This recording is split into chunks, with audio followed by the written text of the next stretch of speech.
this takes the work away from the human, right? There's not like a much upside to the cat. We'll get into it in a second. Okay. Let's not blow our load.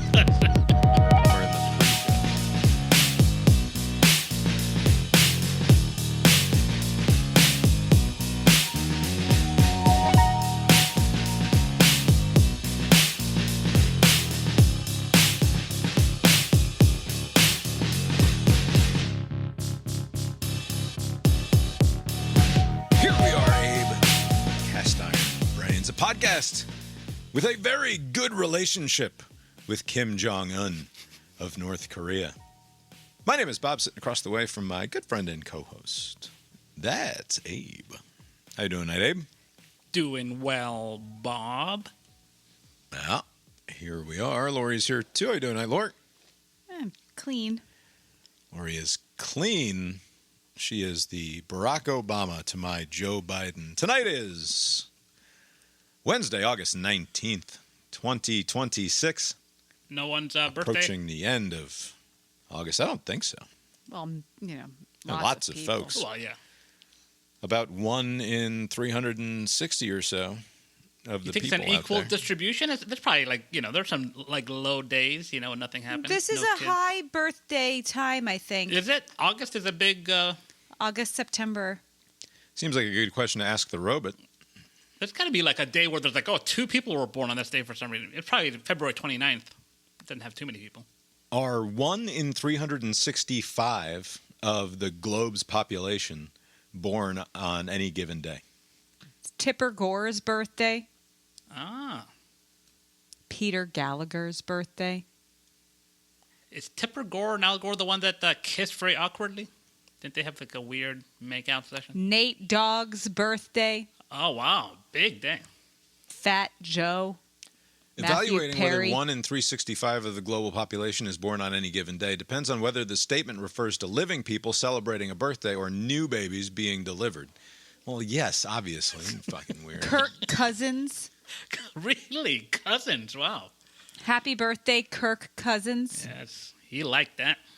Dividing the world's population across a non-leap year of 365 days yields a theoretical baseline of 1 over 365, or 0.274% of living humans celebrating a birthday on any single day. In practice, actual daily distributions fluctuate slightly due to seasonal birth peaks, such as September spikes in the Northern Hemisphere, there you go. and medical scheduling practices, fewer weekend deliveries due to planned inductions and C-sections. Regarding your premise, the 1 in 365 figure is a valid statistical average for people sharing a birthday on any given date. John Stamos. And it overheard the Tipper Gore Stamos. conversation. Tipper Gore, born on August 19th, 1948, 78 years old. Hey, she can run for president. Abe, you asked me about came on here in the pre-show, and you said, what is in the shower? Yeah, usually I don't have that sight line. There's usually some sort of obstruction, usually your He face. usually has the door closed And the or door- the yes. shower curtain closed. Yeah.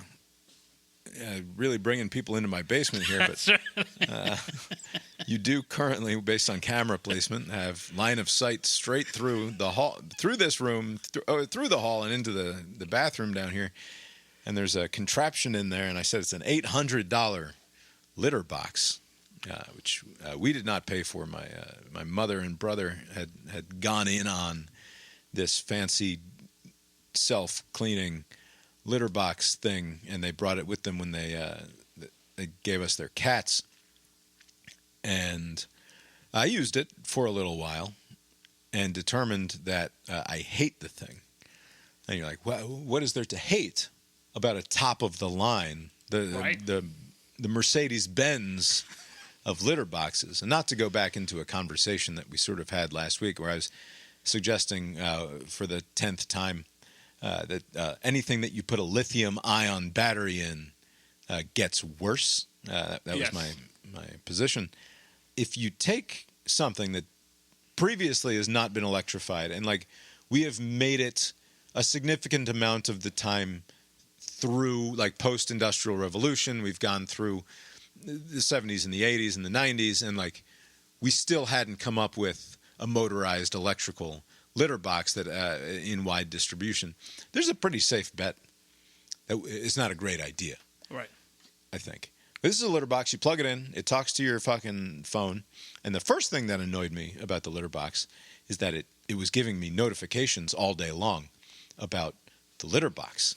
Like, hey, Casper just If you went. just give me your phone for like 2 minutes. Casper just peed. I'm like, all right, litter box, thanks. And it's like, hey, I could fix your phone. Coraline was just in the litter box, and she weighs 1/10 of a pound more than she did yesterday. It's like, very interesting. This machine can distinguish the cats? Like, is it by One weight? of them is quite a bit heavier. Yeah, 'cause Okay, I see. It has a weighing mechanism in there. Okay. But then it'd be like, litter level is low. Please refill when possible. Or it would give you a million different. Or litter box has been disconnected for more than 1 hour. Please go check on your litter box. And so, like, the idea of a litter box and it's very clever design. Like, it's this big globe.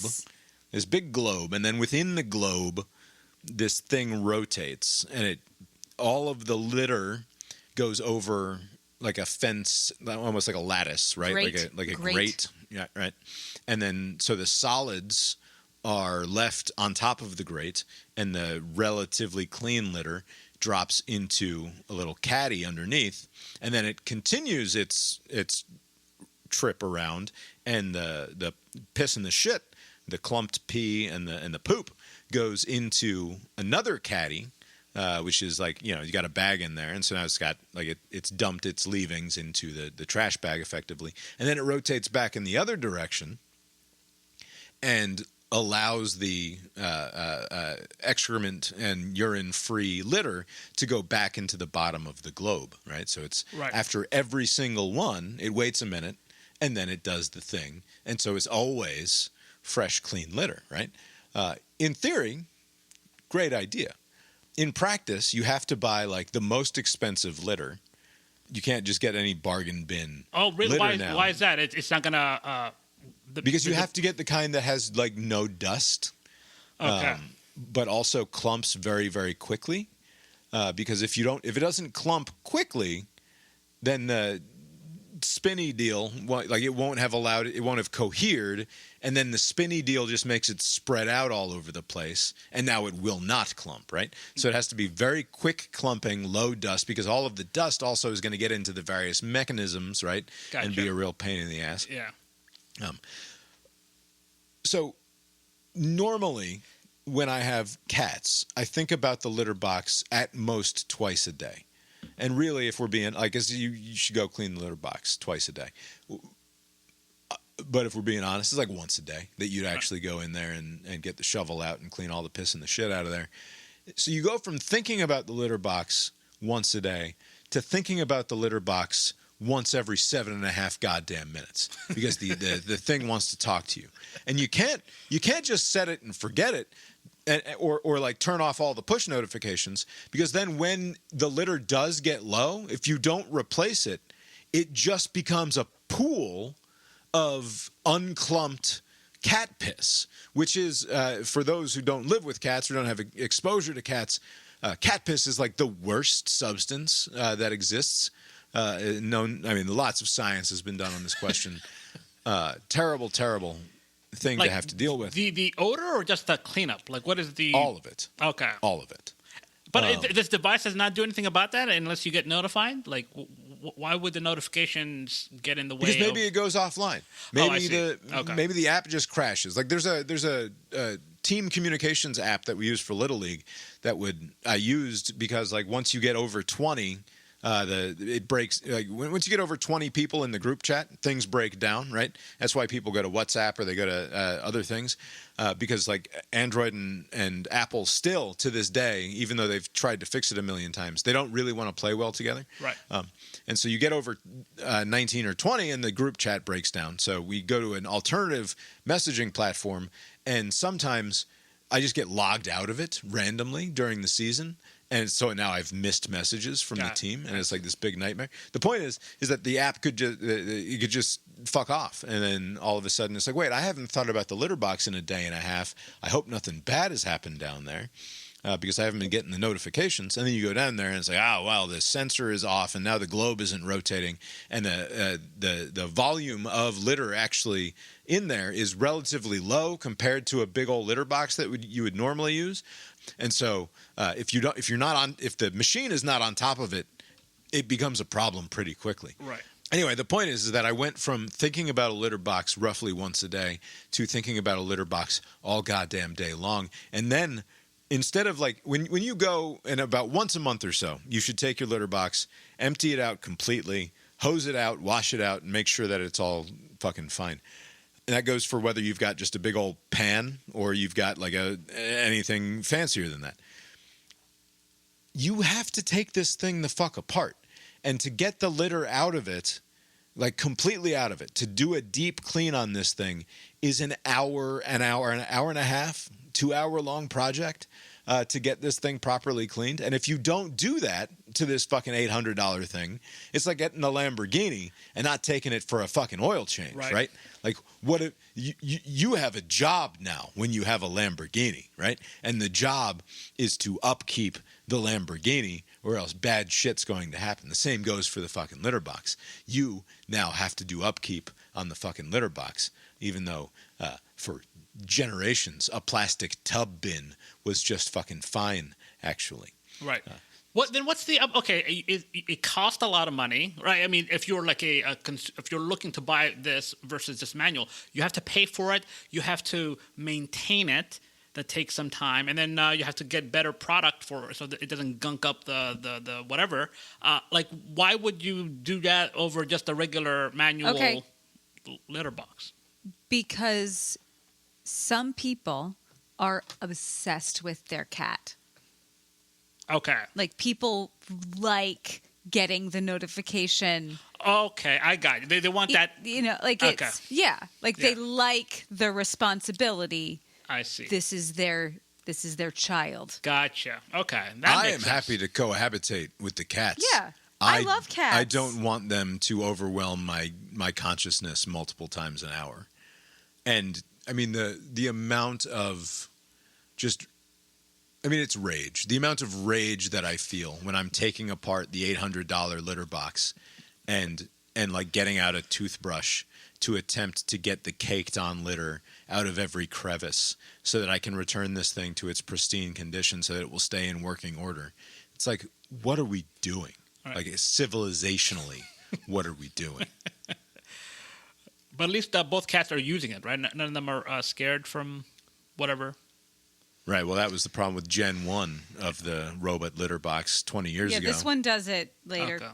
Okay. This one's not as scary. To be fair, because our cat Penny, a long time ago, Lori bought me for a birthday present a robot litter box. And in theory, great idea. In practice, the first generation of these things was just like this hulking rake that would sit on one end of the box and then push across the litter box. And it was loud and it was scary and it wasn't particularly effective because it was just like these prongs that came down like a rake, basically, like one of those metal garden rakes, and just pushed the shit off to the side and into a little caddy. And yeah, my cat Penny was scared to death of it and started using the floor and the laundry baskets instead because she was scared of the litter box. Well, at least they've come a long way in that regard. Yes, the psychology of it from the cat perspective has gotten much better. From the human perspective, at least for me, not so much. Anyway, that's the litter box news of the week. What you been up to, Abe? Not much. Over the weekend, had some friends visiting from out of town, Binyam and company, and we went to this brewery up in Smyrna here in Atlanta, and we got to talking, and then, the football season is coming up, college football first, and then the NFL. And the glorious return of cast iron balls next week. Everyone should be excited for. That's right. I made a, 3 beers in kind of commitment to, like, the discussion came about to where we were talking about the Cosm. Here in Atlanta, we have this immersive sports bar, kind of like LA, and I think Dallas has it too. Like, it's called Cosm, COSM. And it's like this, the concept is that it's so immersive that it feels like you're at the game. It's one of these concepts. And they were showing all the World Cup games, and now they're showing NFL and college football games. And we saw on that schedule, week 1, the Battle of the Tigers, LSU and Clemson are playing. And that's supposed to be a competitive game because Clemson is not supposed to be that good. But I got a friend who went to Clemson, and we're like, hey, let's see what all the hype is about. Let's go to a game at this Cosm. And I did not put too much thought into how much it was going to cost. I was thinking it's going to be more than a regular place. But it was, for one ticket, and I've already paid, so egg on my face, $210. What? Which is almost what I paid when Chris and I went to the Auburn game. We paid it was something $200 plus. But for a seat at this auditorium. Do you get like a drink ticket or something? No. Then you pay in addition to that. So $210 get in the door price to watch TV? It's not just TV, Bob. It's a very immersive experience. I'll send pictures when I get there. Is it the Sphere, though? It's how much were the Sphere tickets? Like in Vegas? Yeah, that was less than that, wasn't it? Less than that. I want to say like $160 for like the best seats. Right. I mean, poor decision. Only for an hour, though. They have free parking, though, so there's that. But yeah, the prices are out of control because they're showing all the different events. I think that they have the reminder for the SEC title game if you want dibs on that. There are a lot of college football fans down here in Atlanta, but that first weekend, I think I'm also going to the Tech Colorado game on Thursday. So basically Thursday, there's a lot of ACC action on my part. Do they show movies? Do they? Yeah, they show.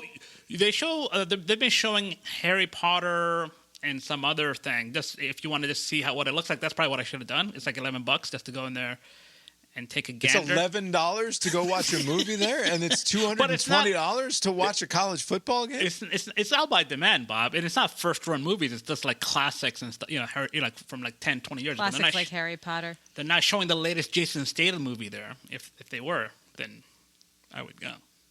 But that's what I did this weekend. I made a poor financial decision on Saturday, but it should be fun. That's okay. We'll probably circle back to this later because of the Mark Strassmann segment I have coming up. But I'll just save it for that segment.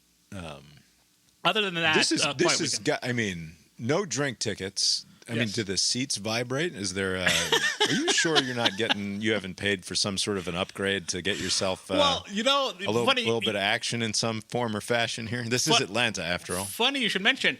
This was not purchased by me. I just told them, tell me what my end of the cut is, and I'll just venue the money. So I didn't verify this. But so they told me. This crew, by the way, your Biffler crew, yes, has had these sorts of blow-ups before about the price of certain events or outings, right? Like there was a big near friendship podcast destroying blow-up around your boy Mike's second bachelor party situation. That's right. Yes.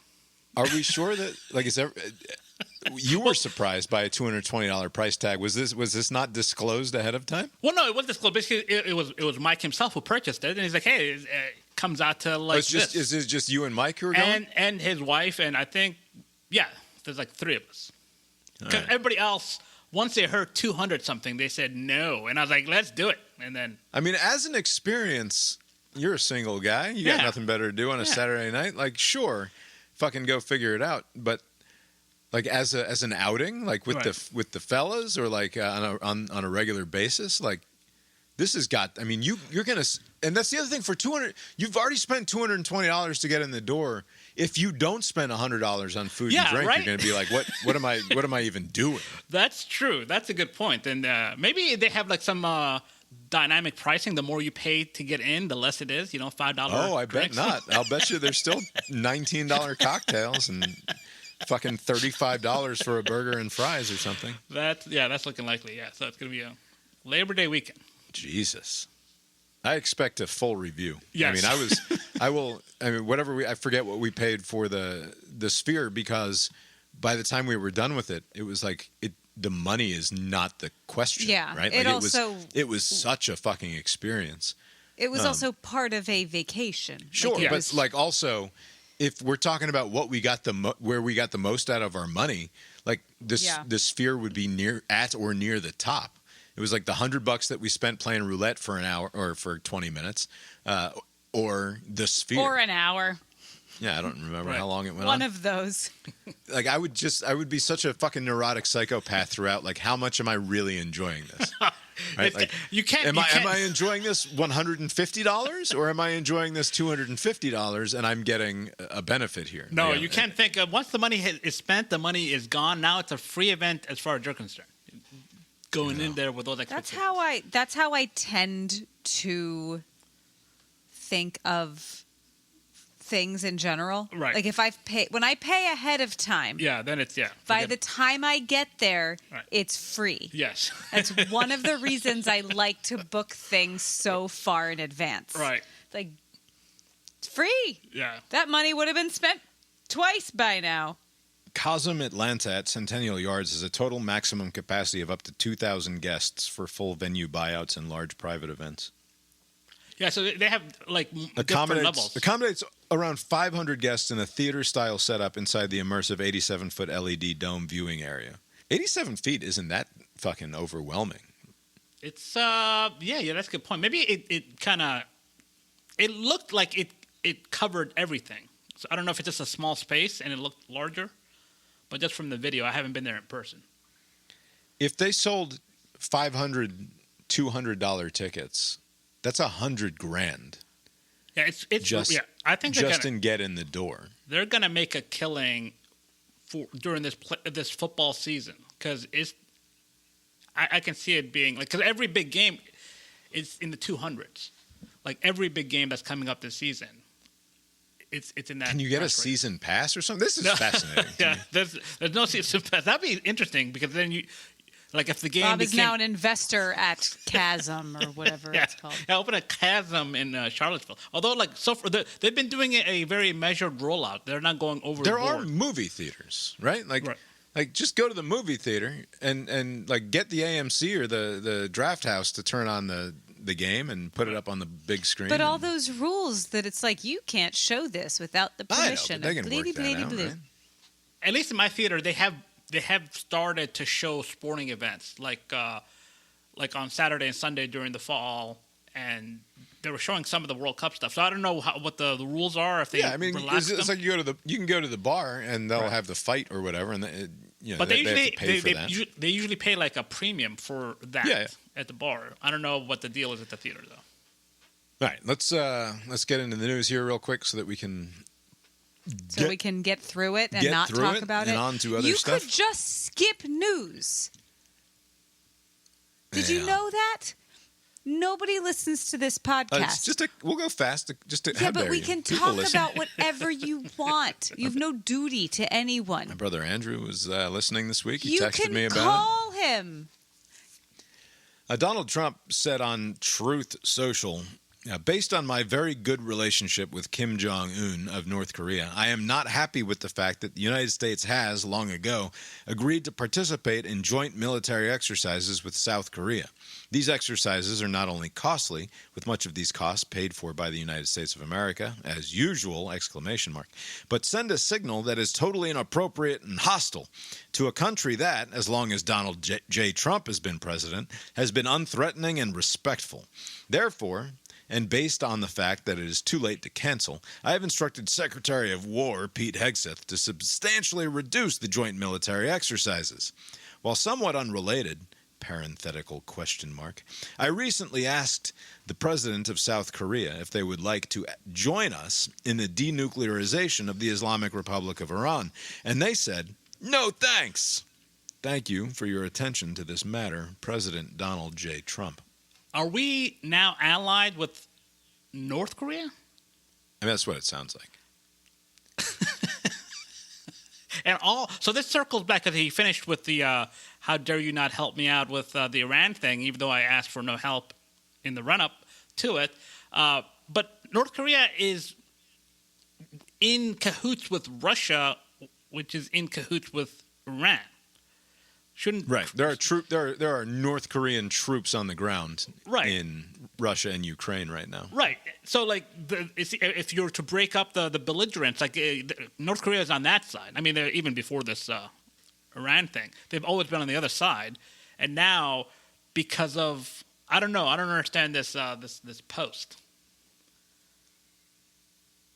Yeah, it's hard to figure out exactly what the motivation here was. He's bitched about the South Korean joint military exercises multiple times through the years. Right. Like, this is hardly the first time this has come up.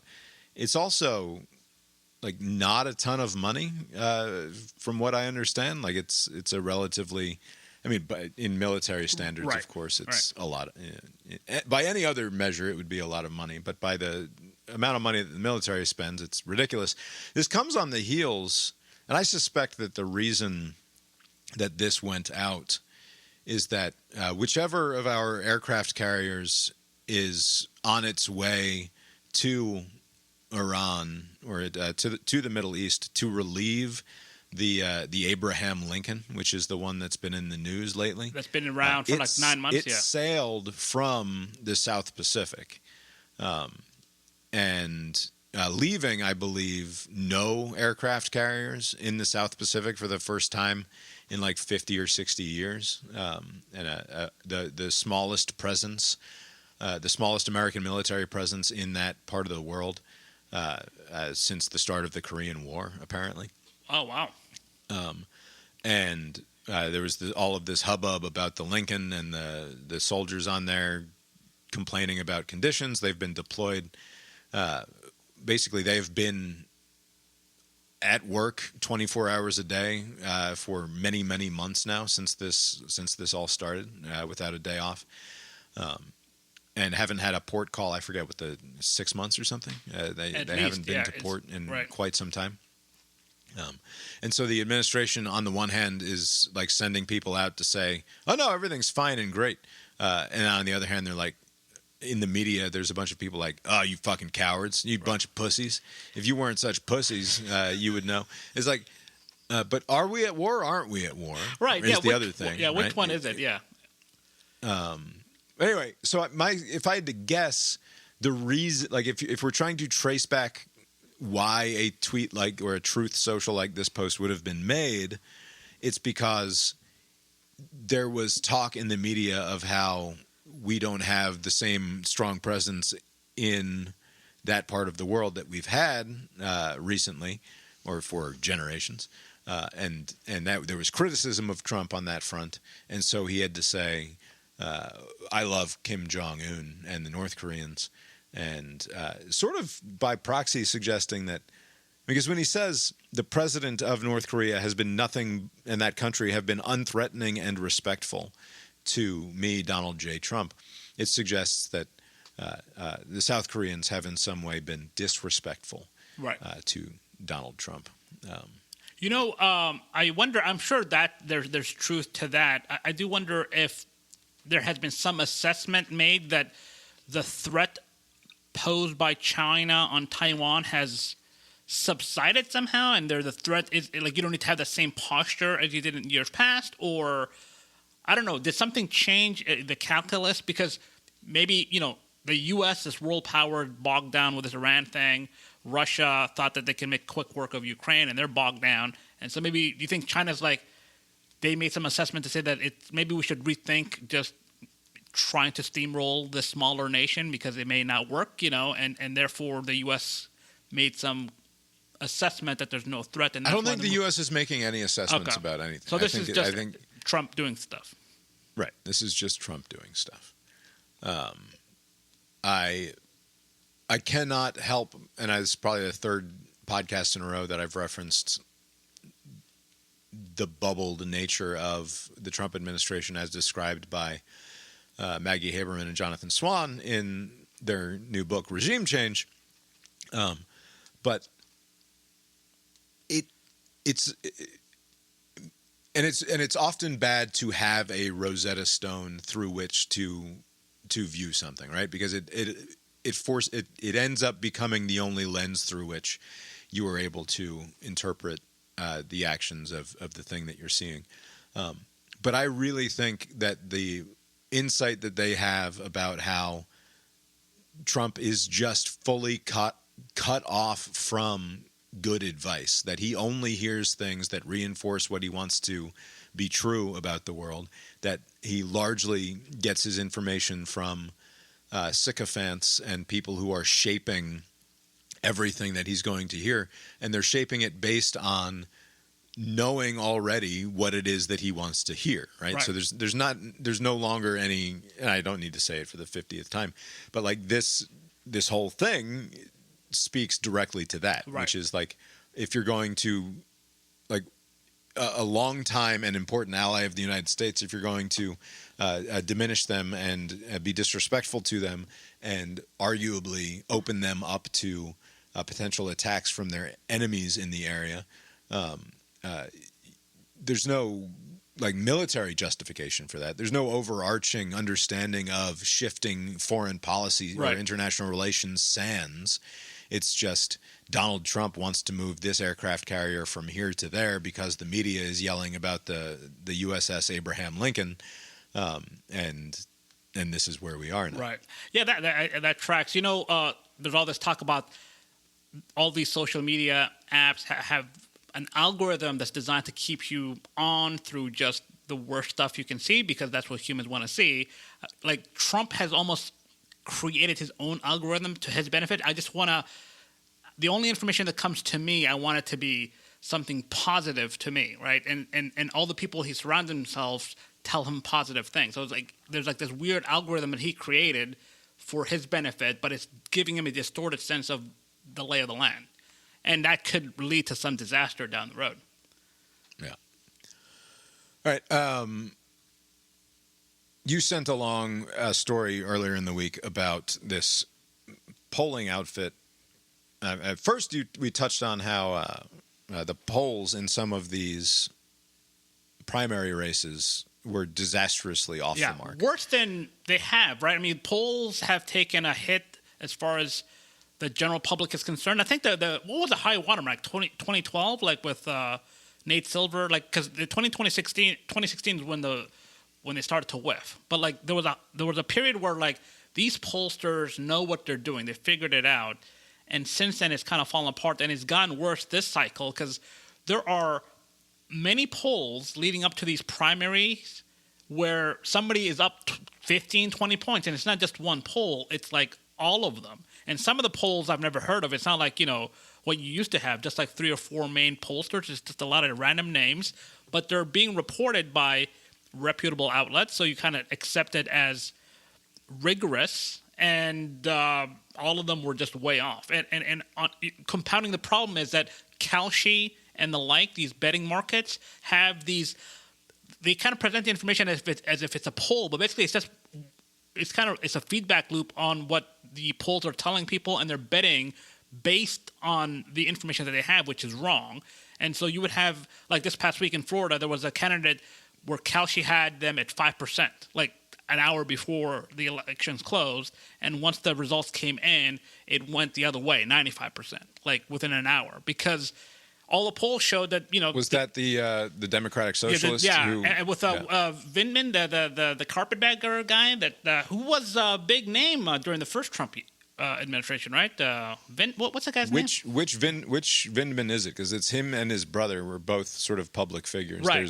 There's the guy who was actually the whistleblower on the Ukraine call, and then his brother also became something of a. Okay, so I don't know which one is running. One of them, but the knock on him was that he came to Florida just a couple of years ago, set up shop, but his fits right in with all of the other Florida transplants. But they spent so much money, and so like all the polling showed that it's going that way, but it went the other way, and it wasn't even close by 10 points. And so you have this current environment where and in Wisconsin we had the Francesca Hong, the governor primary on the Democratic side, and she was. You sent a screenshot. It had Hong leading by 22, 18, 25, 29, and 20 in the weeks running up to the election, with the guy who ended up prevailing being way down, right? Being oftentimes third or fourth in the list there. and he ends up with nearly 40% of the vote, Right. and winning. And then there was the one following on from that, there was a story this week out of the LA Times, had it first, and this is from the LA Times. A poll claiming Los Angeles Mayor Karen Bass was leading council member Nithya Raman by a wide margin and picking up support from most voters who backed Spencer Pratt in the mayoral primary was bogus, the company behind the poll acknowledged on Monday.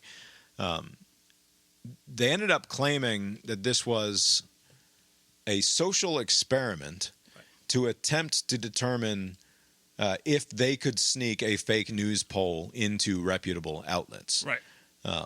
That was the claim on the back end after they were found out to have just invented this out of whole cloth. This wasn't like they actually did like call up 1,100 people, but it was poorly done. It was unscientific or something. No, this was entirely invented. There's no such thing as of like 2 months ago. An outfit called Median Polling did not exist. Right. They were just a Twitter account that started saying shit on the internet, kind of like I had a Twitter account a few years ago called @WeirdPenisKnower, and I would go on prominent figures into their replies, and I would either I think it started out as just like, I forget exactly how it went, but it evolved into me eventually like giving some feedback to the tweet in question, and then it suddenly devolved into a claim that the original poster had a weird penis and that everyone knows it. But it was important to me that it would always be a non-specific weird penis. Like I would not give any detail onto it. Would just be, I know about your weird penis, which I got a kick out of it anyway. But funny. Essentially, that it was that level of rigor went into this polling outfit. The same amount of rigor, which is to say none rigor, as my weird penis knower account. And is that a believable cover story? Is sort of my first question. Do you believe that somebody just thought it would be an interesting social experiment to see if they could get bogus poll numbers inserted into the political debate? I find it hard to believe that it is some sort of social experiment. I don't know if there's some sort of market manipulation at play or what. But that's the other obvious one, because you brought up Kalshi. The other obvious thing is if we can drive up the price of Karen Bass right now or whatever, right? Like you put out a poll that shows that candidate A is leading by 20 points when in reality it's a dead heat. Well, then the price on Kalshi is going to reflect, perhaps your hope is anyway, it's going to reflect this new number. And so now putting $5 down on, or $5,000 down on this candidate is going to result in a potential payout of $50,000 or whatever, right? You've changed the odds, but then you don't even have to wait until the election happens, right? That's the weird part here. Is it's a futures trading market. Yes. It's like buying the price of orange juice 6 months from now, right? And then being able to go back a week later when the poll turns out to be entirely bogus and the odds in Kalshi even back out. Yes.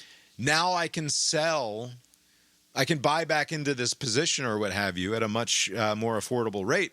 And it doesn't matter what the eventual result is even, right? And you can make money on the delta, essentially. Right. And are they, are they alone? I mean, the other reason why I find it hard to believe is that only after some reporter started like asking questions and trying to seek comment did they come out to say, we're just fucking around, we're not going to give any interviews, fuck off, like they just kind of closed operations immediately. But it happened right after people started asking questions, so maybe they were hoping to keep the ruse up through the election and then do a big ha like afterwards if they were Right. you know. And if it's not market manipulation, just strictly for profit, Right. then is it the campaign itself or some group associated with the campaign? Probably you don't go to the candidate with this because you need all of the plausible deniability. But could it be somebody attached to, in some ancillary way, the Karen Bass campaign Yes. that just wants to get some good press? Because a lot of this is just momentum, right? And if you can build momentum for your candidate, it becomes sort of inevitable because the other side stops getting money or they stop being able to do the rallies that they want to do or whatever because they can't generate enthusiasm because it doesn't look like they stand a chance. So that to me is just as plausible. And in fact, when you look at a lot of these polls that are not social experiments, but are being done by largely, I don't want to say disreputable, but just outlets of no repute, right? People, there's just it's not Rasmussen with its B/B+ score on Nate Silver's site. Right. It's just some rando thing that's associated with some political action committee that you've never heard of. That puts out this number because they want to be able to get the number that they're after to then stick it into a press release to then go around and tout their candidate. And that could be, and then on the back end to then sell ads on the basis of that. Right. So now you collect the money and then you sell the ad space and then the political consultant gets the check for having raised the money. It's a self-perpetuating economy. Yeah, you're right. I mean, that would be something. I would imagine that would be so risky that because like what if it blows up on your face? Like the whole campaign will implode, right? I mean, if people connected that outfit to somebody in your campaign orbit and, leading that could undo a campaign. So I don't know if it would be wise to do that. I don't know. I think for a lot of these outlets of no repute, this is actually just what's going on. Right? Because you can go into a state and do a poll, and you can even actually do the poll, right? You don't have to be any good at it. It doesn't matter. You go and you poll 500 people, and you say that this has a plus minus of 5.5 or 6 points or whatever the number is when you poll that few number of people, and you just say like, this is what we got, and we got the answer that we were after here. And we move on. And it doesn't matter that Nate Silver doesn't have them listed on the 538 reputable list. And the way information is shared today, as far as social media goes, like I would imagine most of these campaigns have young staffers, and there are 20-somethings running these social media accounts for the campaign, right? So they'll find something interesting. If they see some poll that favors their candidate, like zero scrutiny, I imagine, right? They're not like, let's look at the PDF file that usually gets associated with a poll, with a methodology, like, all the cross tabs. They just see, my candidate is up 10 in this poll, just plug it into the tweet or the X thing or whatever, and it gets sent out. So, like, at this point, it is fertile ground for pollsters to just disseminate just bullshit. And like, if it is to the benefit of your candidate, that's all that matters, and it'll just be shared and repurposed. And the problem, and you could say that the permission, you can argue this in both directions, of course. You can say that the permission structure is there because Donald Trump said polling is bullshit, and people largely believe polling is bullshit. So if polling is bullshit, who fucking cares, right? But in the other direction, this is only going to perpetuate this, because nobody thinks like, oh, well, this poll is like the average asshole is what I'm saying. This poll is bullshit, but I really trust this CBS News, Washington Post poll or whatever it is. No, the thing that they hear is this poll was entirely fabricated. Polling is bullshit. I don't believe polling. Same thing, the way the general public treats the media, right? Like any outlet can do some fucked up thing, but it'll go against the entire industry. And I think that's how polling works, which is not good, right? I mean, going forward, the day-to-day coverage of politics, they need the polls just to kind of drive engagement. So it just seems like there's this insatiable need for just numbers to just post on Monday, and people that are just, looking at their account, they'll see, oh, this person's up or this person's down or they're dead in the water or this or that. Right. Well, it's I was listening to the College Football Inquirer this week. I broke my long spell of ignoring college football, in January, I stopped listening to my college football They keep producing college football podcasts. I consume it. Lori consumes it. I stopped paying attention entirely. I refuse to engage between the national championship game and the middle of August. But I broke the fast here. And there was an argument on the College Football Inquirer as to whether or not the preseason AP poll is worth a shit or not, or if we should pay attention to it. And one of them was like, no, this is obviously bullshit. We don't know anything. There shouldn't be polls this early. And the other guy was like, oh, yeah, but people fucking love it. Yes. Right? And it drives like 90% of the clicks to our website when we put out our stupid poll, which we don't know anything yet. Just give the people what they want. And people say, oh, we don't like these bullshit polls. But you know what they do? Every time I post a link to my latest poll on my Twitter account, they fucking click it, and then they want to argue about it. Hey, because somebody wants to feel slighted because your team is, below whatever you thought they should be, so it drives the conversation. So right, and it's just like in college football, it's the stupid polls, and in politics, it's the stupid polls also. Right. I mean, when the BCS was around, that came out like 6 weeks into the season, right? But the other people did the polls. Now the other thing does. Yeah, same thing with the playoff. Right. So the playoff doesn't come out until week 9 or something. Right. So when does the first playoff thing come out? Has it shifted? October. It's I think it's October something. I don't know when. Yeah. It's October. Anyway, all right. Have you followed the Jason Arday Cambridge professor story at all, or have you just sort of by osmosis of everybody talking about it? Yeah, the latter. I mean, I saw some headline blurb about him being accused of plagiarism, and then days later him resigning, and then days later him dying. I was like, boy, I haven't heard this guy's name ever, and then in like a month I heard about him like all the time. But just that's my interaction with the story. And it seemed like there was some low character person sussed it out, right? Which kind of like made people feel squeamish. Right. So it's not the first time that Arday is a professor at Cambridge, the youngest ever black professor at Cambridge. And the guy who called him out most recently, who sort of kicked off this whole cycle, is some sort of unfortunate race IQ guy who lost his job somewhere for doing racist tweets. Is this like that Onion article, like the worst person you know made a good point, or some variation of? Yes, it is almost precisely that. And I'm going to read from, because the short story is this guy was accused of plagiarism. It's obvious that he was a serial plagiarist and serial fabulist. There's to the point where there's a grammatical mistake in the title of his thesis, which is the same grammatical mistake. Like, the reason that the mistake exists is because he lifted it from somebody else's paper. But he lifted it in the context of the paper that it was lifted from. It makes sense because it's a longer sentence. But he didn't fix the grammar to make it seem like a title. And so I see. The grammatical mistake that's in the title of his thesis or his dissertation is just lifted straight out of somebody else's paper.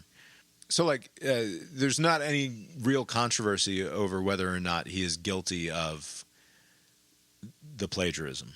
And I'm going to read from Michelle Goldberg's column about this in the New York Times because it is illustrative of a certain point of view. And then I will also read from a couple of other pieces that I read this week about this story that are taking it from a slightly different perspective.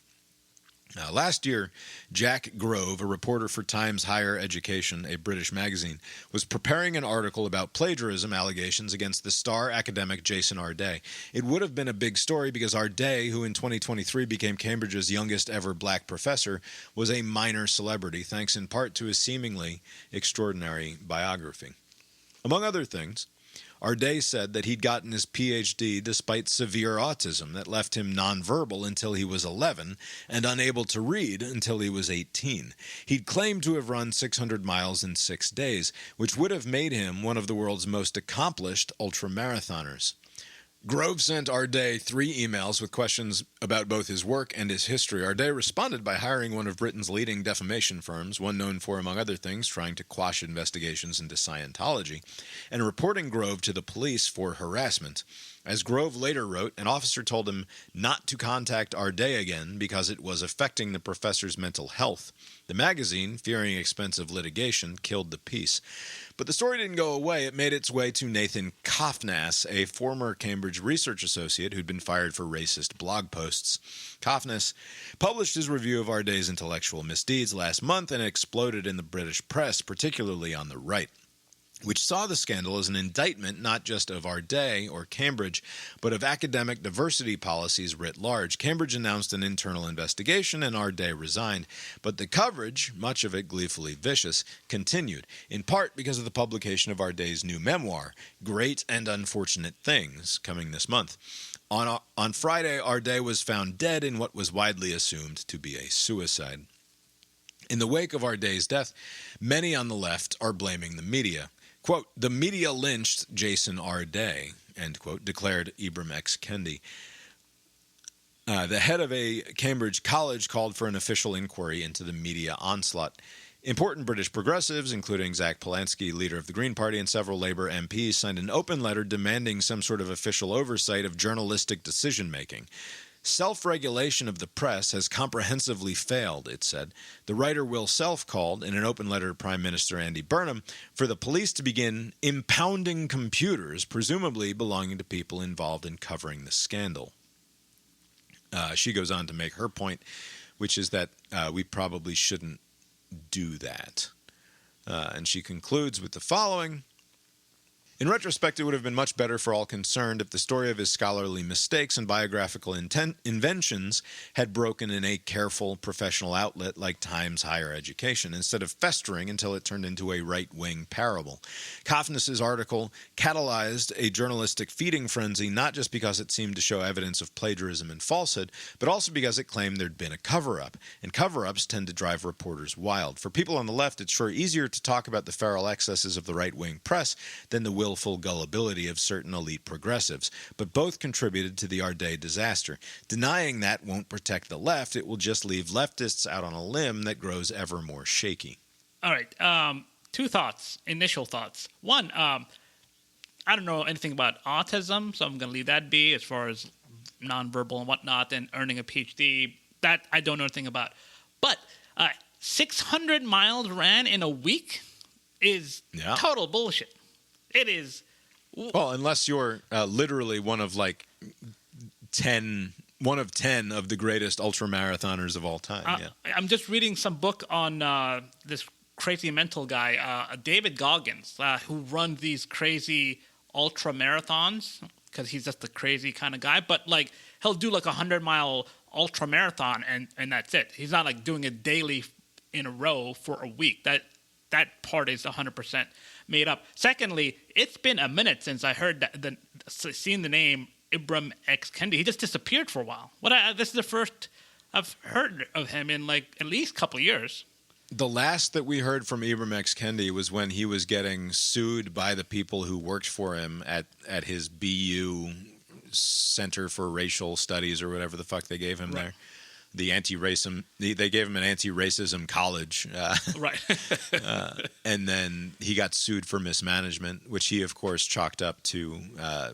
You'll never guess why he was sued. It was because racism. Okay. Unsafe work conditions. I'm going to read. Michelle Goldberg referenced the Kendi article. I had actually already read it before I read the Goldberg article, but I'm going to read from that now. This is in The Emancipator, which is the publication that was part of this whole Boston University anti-racism center that they invented. The death Friday of Jason Arday, a 41-year-old black scholar who resigned from the University of Cambridge after waves of attacks over the last few weeks, hits close to home. His death left me so devastated I had no words when the news broke, but I woke up this morning with words. To be a prominent anti-racist black scholar is to know you are a target, almost totally surrounded by resentments. Prominence is relative. You can be prominent at your university, in your field, in your local community, in your nation, across oceans. As a prominent black scholar, you know the attacks haunt and hunt you like a lynch mob. And then, one day, the attacks are at your door. The attacks are wielded by racist propagandists resenting you for shining a light on anti-black racism. They hope everyone finally picks up their baseless claims. They know that to dim your light is to dim the light on their anti-blackness. The attacks come from centrist and progressive white scholars and writers, resenting your positions and honors and pay. They believe the great replacement theory, that they've taken their spots, their honors, their money, like the followers of Trump and Farage. The attacks come from black scholars and writers, resenting your prominence, treating you as a competitor as opposed to a comrade, demonstrating their capitalist and anti-black orientation, even those identifying as anti-capitalist and pro-black. They end up spending more time in private and public undermining you than the racist white scholars and writers that are actively undermining them and you. The attacks come from social media users across ideologies who see that attacking you as trending on algorithms. And then they join the fray as if you aren't a human being, as if you aren't going to feel the harm they unleash for likes, shares, and follows. But when in memory have black people been treated first and foremost as human beings? He goes on from there, as if this wasn't already entirely about Ibram X. Kendi. He says, quote, "A similar media pile-on happened to me in the fall of 2023 when I was a professor at Boston University. We had to let some staff go to ensure the financial sustainability of the Center for Anti-Racist Research. After huge declines in fundraising at a time when many anti-racist organizations were being compelled to let people go amid major dips in funding. We gave our staff 3 months' notice and severance and allowed them to spend those next 3 months looking for a new place of employment. Enraged at me for the layoffs, some staffers retaliated by baselessly accusing me of mismanaging the center. The university launched an inquiry when it knew nothing was there, when it knew I was caretaking a newborn and a partner with stage 4 breast cancer. When I was cleared of mismanagement after an audit weeks later, the media suddenly went quiet. There were hardly any reports of this news. It was a miserable time navigating all these attacks and providing care at home. The media will bury its culpability while we bury Jason. I hope he finally receives what we have never received as prominent black scholars. Peace." Abe, is it appropriate to equate what happened to Jason Arday to a lynching? And sidebar, if not, can we somehow steelman this into some version of John Ronson's "So You've Been Publicly Shamed" so that we can glean some sort of a message from it that resonates?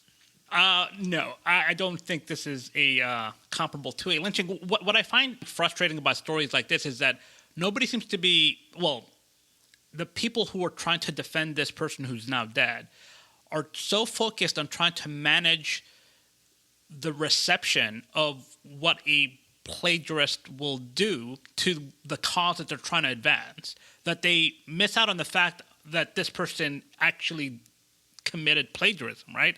So, like, you would want to start with the substance first and then build your way up. But instead, there's, like, this ongoing discussion on race or on DEI or on whatever, and people are seeking out stories to advance what they already believe, right? And so, like, you have, in this case, somebody who sounds like he's just making stuff up, and they were caught, and it came out in a embarrassing way. Just because an adversary finds your information, a political adversary, does not mean that it's necessarily true or not. You still have to look at the facts, and the facts seem to corroborate what he's pointing out, which another reporter looked into prior to that.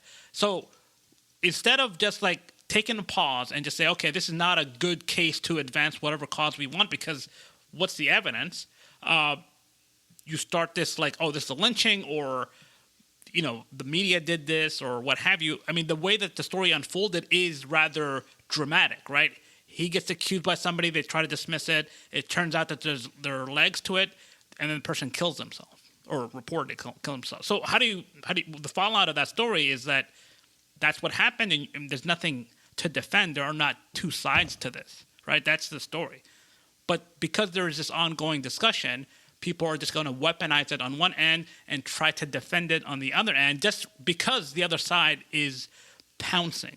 Like it's very reflexive. But if we take the race question out of it, if instead of looking at it from Ibram X. Kendi's perspective, and instead try to get to it from a imagine the John Ronson essay about this, which is here's a guy who made some shit up, who bullshitted his way into one of the most prominent jobs in academia, and then who was exposed, and then because of the nature of the modern news cycle and probably some serious mental health issues that he was dealing with throughout his life, ended up committing suicide, or in all likelihood. I don't think we have that confirmed officially, as you said. Yeah, they're dead, and I mean, just the sequence of events would point to a suicide, right? Right. So given that, like, is there any, not necessarily culpability from the media's perspective,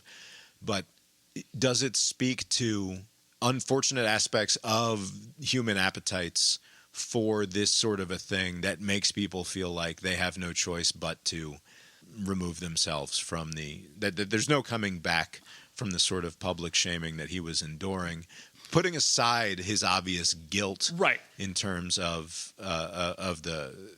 the question at hand, right? It shouldn't be, no matter how shameful it is to make up stories about your past and then bullshit your way to a prominent job, it shouldn't be a death sentence. That's true, yeah, and I mean, agree on that, right? And now, what's interesting is which is not to say that the media killed him, which is not to say that the media lynched him, but also let's not be shy about acknowledging that this sort of exposure, the way that we live in public now, is highly detrimental to even highly stable people, and people who are unstable are going to take it much worse in all likelihood. That's true, but I mean, it's not like he had no hand in why this happened, right?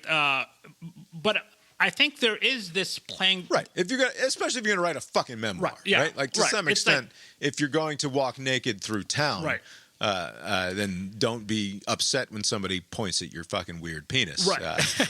As long as we're on that page. You know, what's interesting is that, you know, there is this, you have to kind of withstand the humiliation that comes with an expose like this. Like, you have to just kind of disconnect from the internet and just take a walk and just disappear for a couple of weeks, like if you were to survive it.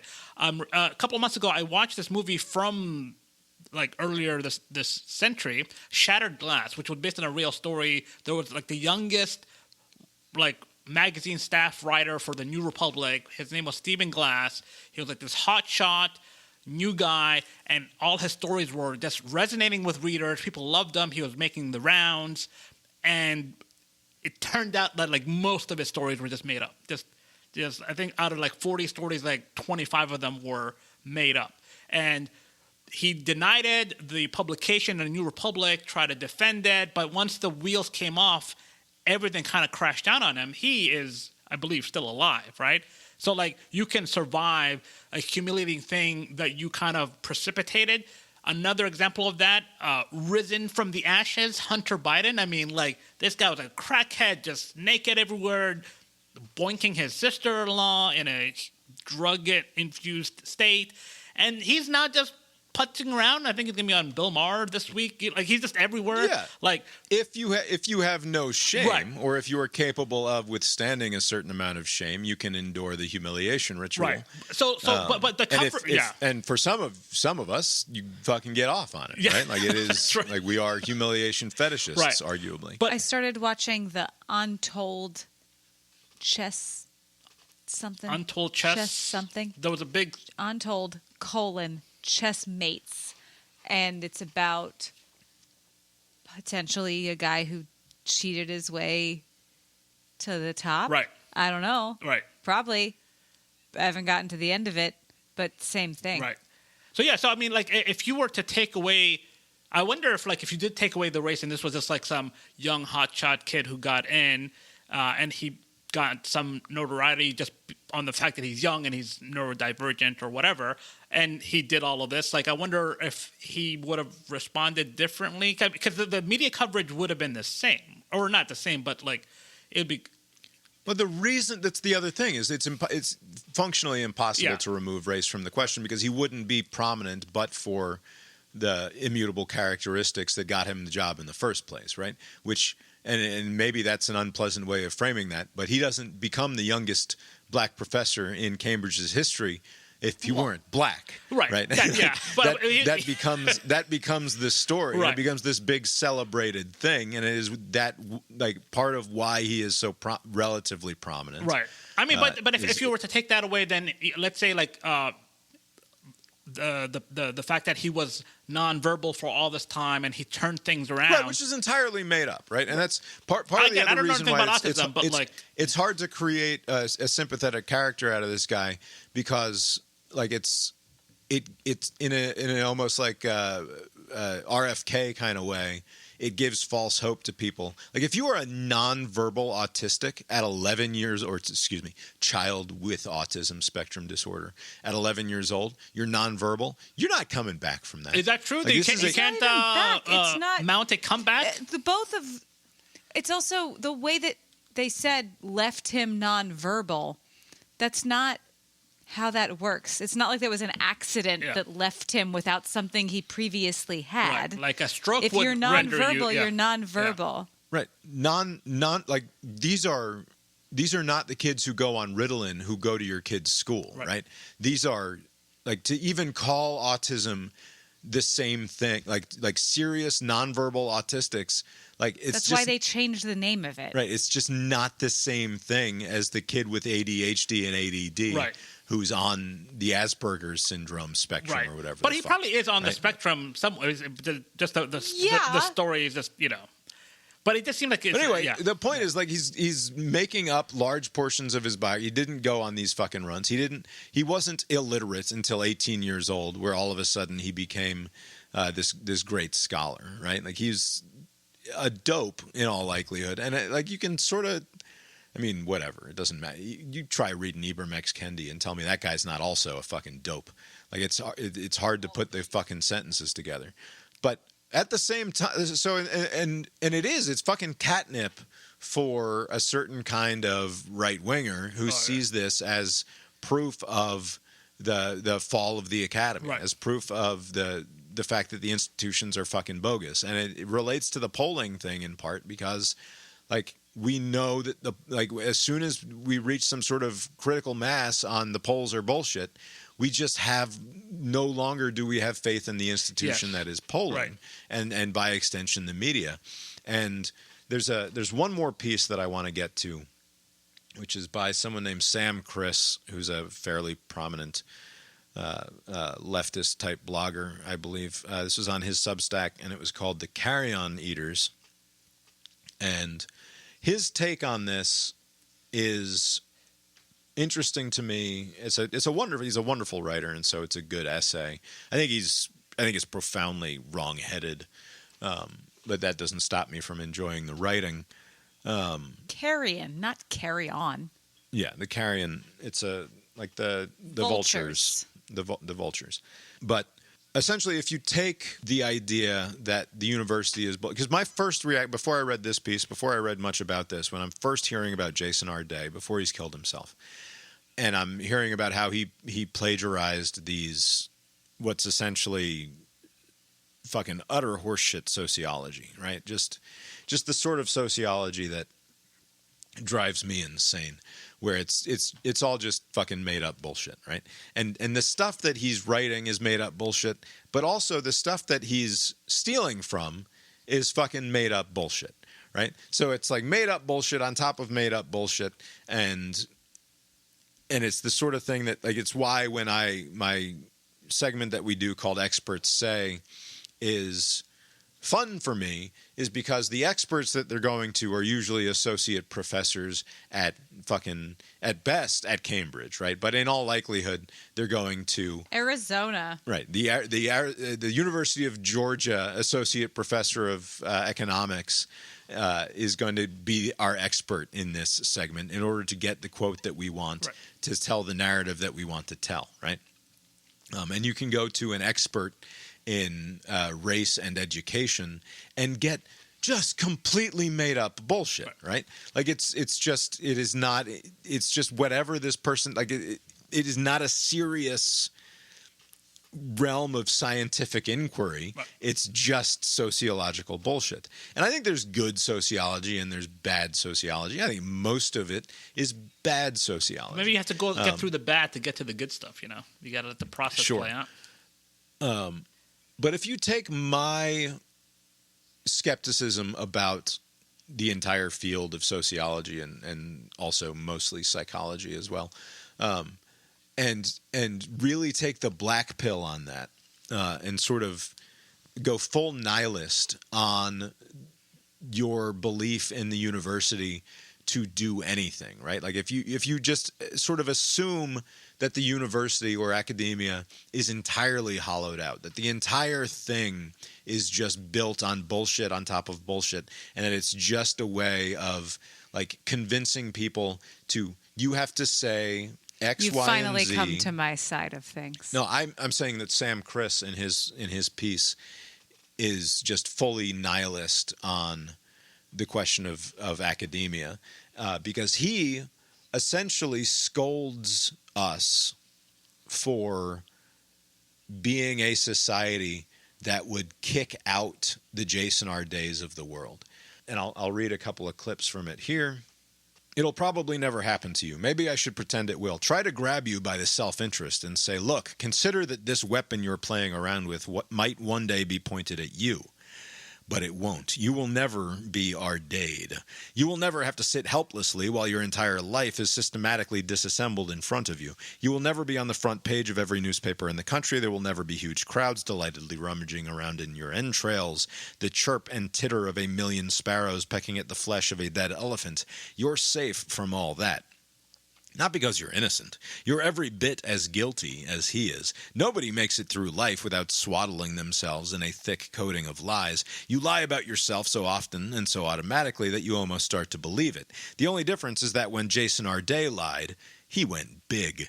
Huge, rough-hewn, monumental fictions like I couldn't read or write until I was 18, and I ran 9 marathons with a broken leg, and I had a brain tumor removed 2 weeks before my Viva and had to relearn everything I'd written in my dissertation, and a mysterious South American shaman woman prophesied that I was destined for great deeds. You don't lie like that. All your delusions are tiny, minuscule things. Quote, I'm a good person. I am satisfactory in bed. The people who dislike me are just jealous.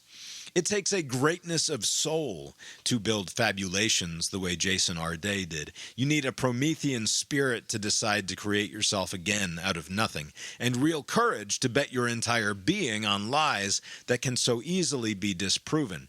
But you are small and cowardly, and you will spend all your life scurrying around in the undergrowth of the world, never poking out your head to look at the sky. And the thing that happened to Professor Jason Arday will never, ever happen to you. Of course, everything the carrion eaters said about Arday was true. It's also it goes on from here. It's also completely true that the press has every right to report on this. It's news. Cambridge is a major institution. It takes government grants. It represents the country. Of course, we have a right to know if it's giving out professorships to lovable rogues with a totally invented backstory. Arday was advising the government on the school curriculum. People in that kind of position need to be held to public scrutiny. But is that really all you were doing? Admit it. You were having fun. Everyone was enjoying it. Blah, blah, blah, blah, blah. In my weaker moments, I got swept up in it too. But also, I was feeling bad about it. I really hope he's holding up okay, I'd say, while flicking from one news story to the next. It goes on from there. He was not. He's basically made his point. Let me see if there's one more kicker here that sort of gives the sum of it. I'm not saying Cambridge was wrong to hire him. Who else should have gotten the job? A serious, studious non-plagiarist? The kind of mental eunuch that's genuinely committed to the practice of writing bullshit papers no one will ever read? Arday clearly deserved it more. For all the ways he was exactly the same as everyone else in academia, he was also unfathomably different. Imagine you've spent your life digging around in the airless burrows of some shabby third-tier department. When suddenly a person like Jason Arday appears, you're in an institution that no longer really knows what it is or what it's for. But here is the living embodiment of radical freedom, a man who invents his own history every day. I'll leave it there. There'll be a link in the show note if you want to read the whole piece. It's a fun piece, and it is ultimately... Doesn't sound fun? As I said, I think entirely wrong-headed and nihilistic. Right. And suggests that, like, essentially, we are living in a black and white world where everybody sucks all of the time. Right. And here is this beautifully imaginative soul who cannot be told how to live. Like, ain't nobody going to tell him how to live. Why do we kill that which sticks out as different, right, is sort of the point of this essay here. You can never control how people are going to react to things, and so like I disagree with his argument. I will also caution against forming an impression of all of academia based on the stories that come out of when something goes wrong. I'm reminded of the local news anywhere in the country. I'm sure it's the same elsewhere, but in America, you tune into the local news. The very first segment, especially in the major cities, somebody got shot, somebody got, some bloody thing happened, right? And people who don't live in the city think, oh my God, it's a war zone in Atlanta or, DC or wherever. But that's not true. Just the salient stories are murder and violence. And so that forms most of the coverage of local news. But doesn't give you an accurate representation of day-to-day life. And I think there's some of that happening with the only time we'll hear about academics is when somebody does something fucked up. Somebody plagiarizes or somebody gets in for this reason or that, and it becomes this issue. But I'm sure most of the people that goes to these schools are doing the thing. Maybe the output isn't always there, but like people are giving it an honest try in many cases, I imagine. But that won't make the news. But this will. And the reaction to it is predictable because it can advance somebody's cause, to say like, this proves what we were saying about DEI or whatever the case may be. I only bring up this perspective that basically says, look, this world that he came from is bullshit, and he was a bullshit artist in a way that was much more interesting than those who would happily sort of fall in line and do what is expected of them and say the right things. What about that congressman? Yeah, it's not dissimilar from Wiener. Who are y'all talking about? No. Republican New York, Santos, George Santos. Oh yes, the Brazilian guy, right? Whose entire backstory was made up, and who art. Right. It's sort of a performance art piece. And because he exists without shame, he doesn't kill himself. Right. But someone with shame probably would have killed himself. But of course, most of the people who get to that point, the Donald Trumps and the George Santoses of the world, don't have shame, and that's what allows them to get there, right? What's interesting is that it is the shamelessness of Donald Trump that allowed him to become what he has become. Right. It wasn't that everybody saw that behavior and thought we need to reward that behavior, right? And that sounds counterintuitive because he got tens of millions of votes across 3 different presidential elections, 2 of which he won. But they weren't actually rewarding the lie. They were saying he is proof that everything else is bullshit. He is my champion because he is saying that this whole world is bullshit, right? And I think that distinction matters. That I still sort of don't believe that people believe Donald Trump when he tells the ridiculous lies that he tells, right? They don't exactly believe him, but they believe that the next guy over isn't any better, right? That whatever is being said on the other side in response to him is just officious, haughty bullshit, and it's just some fucking check boxer checking a box. Right. It's just somebody staying in line because they think they're supposed to stay in line. And Donald Trump is saying, no, this system is bullshit. He's not. The difference is that Jason Arday, when he does it, Ibram X. Kendi, when he does it, gets the institutional support. Like, there's a true ideological movement that will coddle Jason Arday and Ibram X. Kendi, that will defend them. 15,000 people went into the streets in England in defense of Jason Arday, right? To protest the fact that the media had lynched him. Right.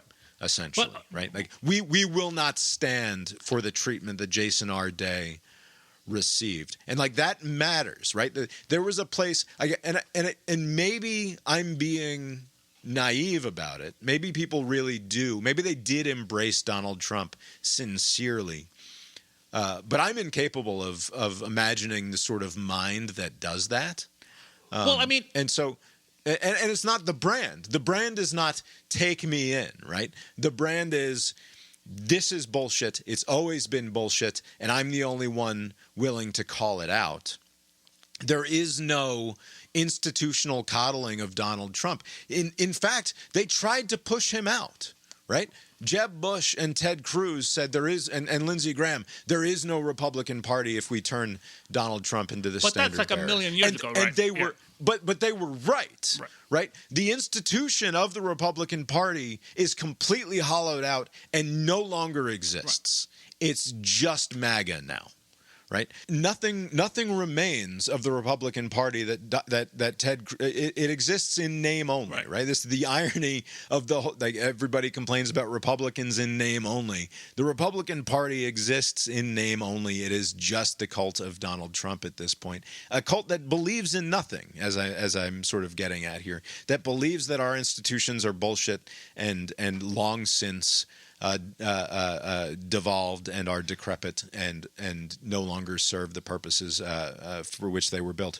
And that is in contrast with this insistence that, like, no, actually, you are good, Jason Arday. You are right and true and good, and it is a shame that you are tossed aside now. I mean, yeah, we'll never know because he's now dead. But, like, I wonder if that support would have materialized had he, remained alive and defiant, or embraced it, like to say, "Oh, this is, The point is, there always would have been a place for him. But he would have Ibram lost. X. Kendi still has a place. But Kendi it's not fair to compare the two. Not done this. But you read an Ibram X. Kendi article or book, and it's just fucking nonsense. It's pablum. It's bullshit. Right, but it's not plagiarism, right? Like, you can have bad ideas or ideas that don't cohere or what have you. But then the most prestigious academic institutions in the world don't have to elevate you either. Right. And the most prestigious media organizations in the world don't have to treat you with reverence. That's true, but that's a failure on them. Like, if Kendi honestly believes his positions and then he has all these takers as, like, high demand, I mean, if you were in its place, like, yeah, sure, publish my shit or whatever, like, open this thing. So, like, he's not fucking up, but this other guy fucked up. And so, like, had he... I don't know what his play could have been, other than just like hey, I fucked up, I got late to speaking, and now, I made a mistake, and blah, blah, blah. I don't know how he could have got out of it. He could have just disappeared. The story would blow over. Like, there's no one story that has staying power, right? And maybe he just wasn't in the frame of mind to recognize that, as bad as it may have felt for those, few weeks. By September, people would have just moved on to the next thing, and then he could just kind of worked his way back in, like, 16 months. In North Korea, the state media reported some years ago that they had recently reconfirmed the burial site of the unicorn upon which I don't know the whole fucking story, and I was trying to remember it before we recorded tonight. Is that like the Kim Jong Il's dad? Like, don't they treat him as a god over there? Right. In November 2012, state media via the Korean Central News Agency reported that archaeologists in Pyongyang had reconfirmed an ancient unicorn lair used by King Tangmyong, founder of the ancient Kongyuro Kingdom. So yes, they were state media saying that Pyongyang scientists had reconfirmed the existence of a unicorn lair that was crucial to the Kim family dynasty divine right story that they tell, right? So the point is, why I was thinking about that is the Kim family is Sam Chris's beautiful soul, like the beautiful fabulist soul, right?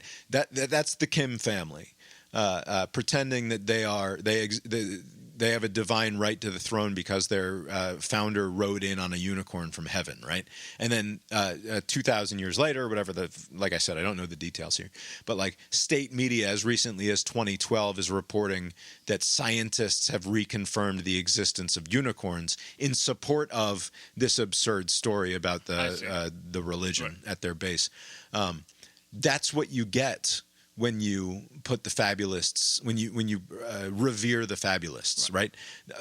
And the more obvious answer, like that's what you get when you let Donald Trump be in charge, right? Like when you put people who are so contemptuous of reality and truth and elevate them to the highest points in our society, that itself is a poison to our institutions, right? That is, and I don't know if it's a symptom of an already decrepit institution. I don't know where the cart and the horse.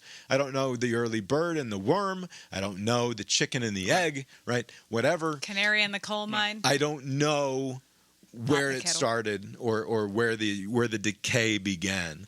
But I know for certain that if you exist in a society where the state media is saying unicorns are real and our dear leader is descended from people who came down from the heavens on them, you cannot possibly have a functional society, right?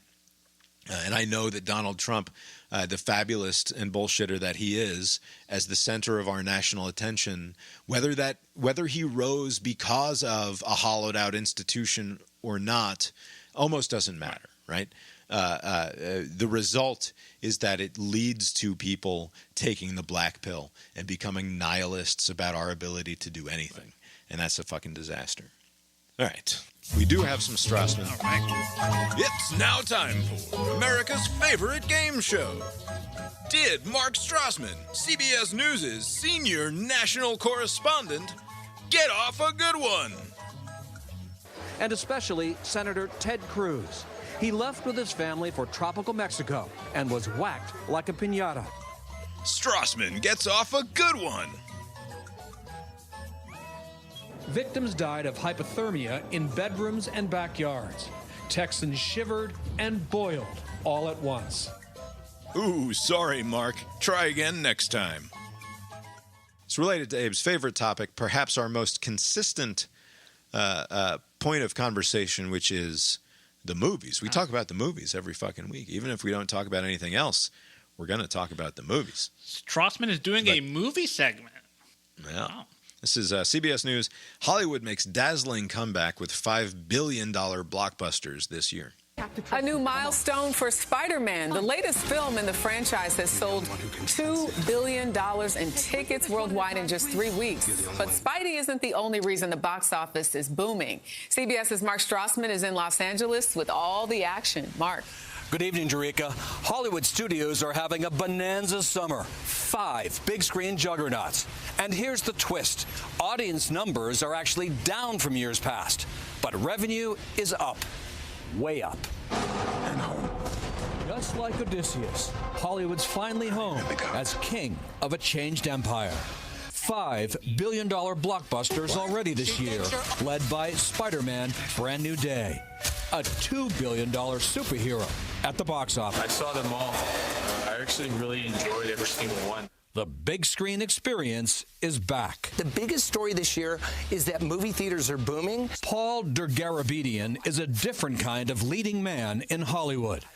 one of its top box office analysts. Is this bonanza also a needed lifeline? It's a validation for studios and movie theaters that this is a business that's not going away.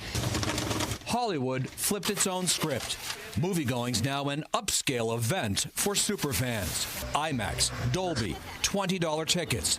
Billions in revenue, despite attendance being down roughly 25% from pre-pandemic levels. And the lessons learned this year are going to fuel the strategies for theaters and studios moving forward. Just like this guy, Hollywood's thriving again after surviving years of dangerous pitfalls. Hollywood's hoping for 2 more billion-dollar movies this year, both to be released on the same day, a week before Christmas. Avengers Doomsday and Dune Part 3. This potential box office bonanza already has a nickname here. Doomsday. Jarika? I like that. All right, Abe. Did Mark Strassmann, CBS News' senior national correspondent, get off a good one? I'm going to say yes. Strassmann gets off a good one. I almost took it away when he referenced some schmuck and is like a different kind of leading man. Like I was going to take points away for that. But why isn't that a good one? That was my favorite one of the bunch. I want to go back to this guy. Is this just rude? Because this is not a comely individual, right? This is a man who is so not handsome that he is elected to be filmed in bright sunlight so that he may keep his sunglasses on. That is my opinion of what's going on here. That instead of finding... Oh, no. This is an L.A. guy who has his sunglasses on all the time.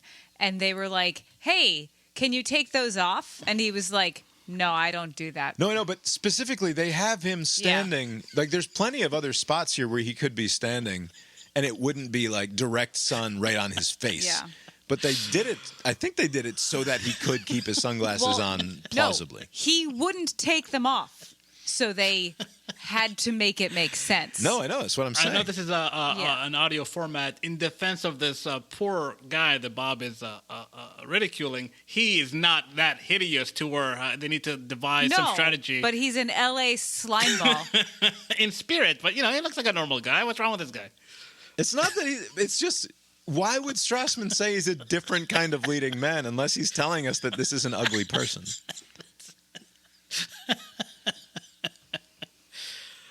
Also, is Strassmann getting paid by the use of the word bonanza?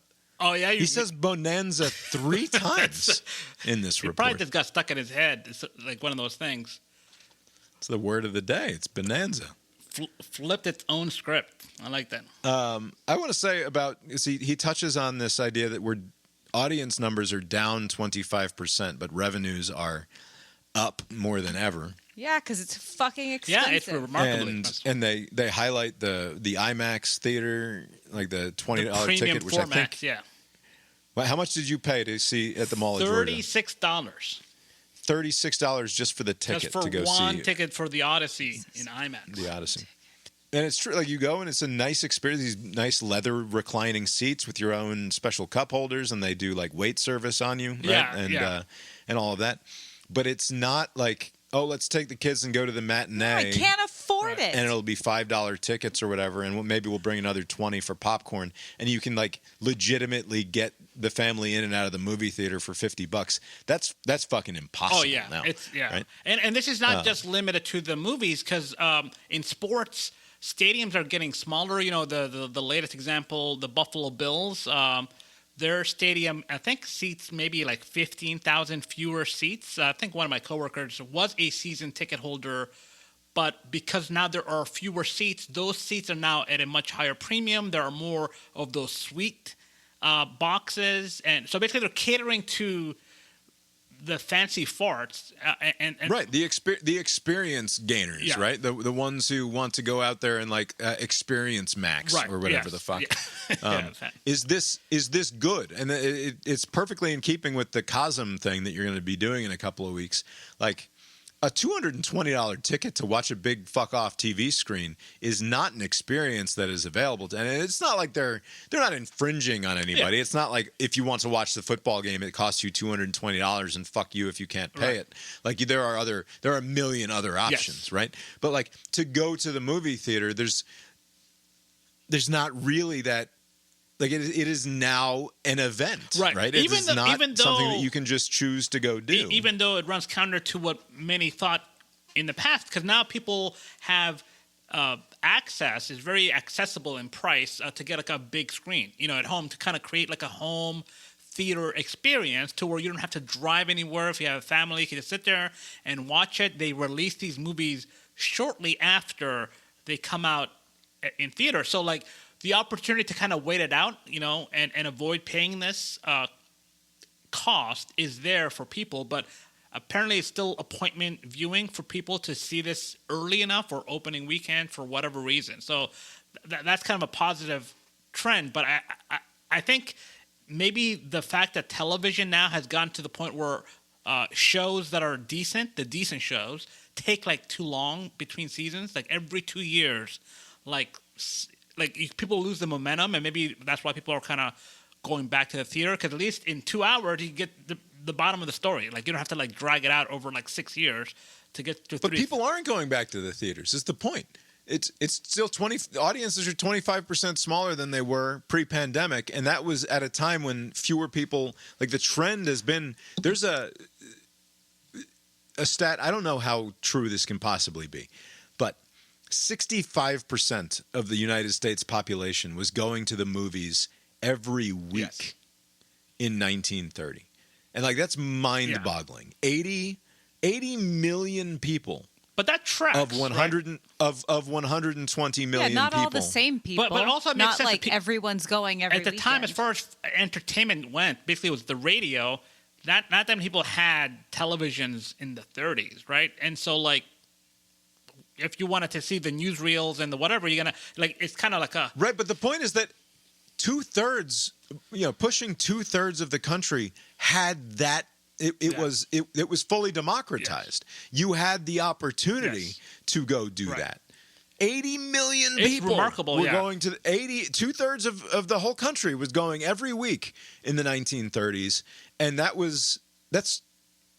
To be clear, that's the years following the Great Depression, right? Like that's this is not like widespread American plenty.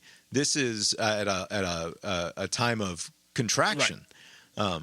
The point is that this was a medium that was open to everyone at all times, basically. Right. And it is not that anymore. That's true, but I think it's still encouraging that it's still a sustainable model because, again, it's encouraging for you with your fucking AMC A-list. Because you have you literally your single person to worry about. When is the Spider-Man coming to a home near you? Like in a month, like mid-September. Like you could just or the Odyssey. Or, it's gonna come in our house is where it's gonna come because I already paid for that. Yeah. So I think like the fact that people still want to go out and watch it, I think is encouraging. I do wonder that drop off in audience if they're comparing the most. Like pre-pandemic, 2019 was an outlier year. There were like $9 billion movies. We're talking about 5 now as a great year. There were 9, I believe, in 2019. So like if they're comparing it to 2019, that's like a bad comparison. If it's by average, then I can't explain why it's 25% down. But I'll take it. Theater, people are back. People are enjoying it. Yeah. All right, you've been listening to Cast Iron Brains, a podcast with Bob Nate. Find the show on Substack, brainiron.substack.com for more from us. The opening and closing themes of the show were composed by Mark Gillig, tetramermusic.com, Tetramer music.com for more from Mark. I will say, to wrap up Strassmann, there's like 4 of them in there. Like he goes for it multiple times. I will say it's been a long time since he got off a wildly inappropriate good one. That is, you're right, Maybe he hasn't been doing when the time is like very clearly not right for it. He hasn't been going for it. Which maybe he's like is a fucking shame. Yeah. If we had just heard him over the last like year or so, this segment never would have been born. Yes. Mark, remember where you came from. Right.